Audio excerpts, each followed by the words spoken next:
How to translate document on Google Docs on PC. Hello guys. So all what you have to do is so simple. Go to the document that you want to translate. For example, I have this one. All what you have to do now is go to the format right here, and then go to tools, and here you will find many options, and here is the translate document option. Click on it. Now choose the language. I'm gonna choose, for example, let's say where is the English,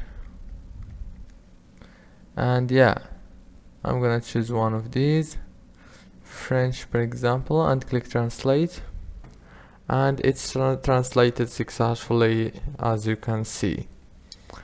If this video was helpful, please don't forget to like and subscribe, and thank you so much for watching this video until the end. See you later.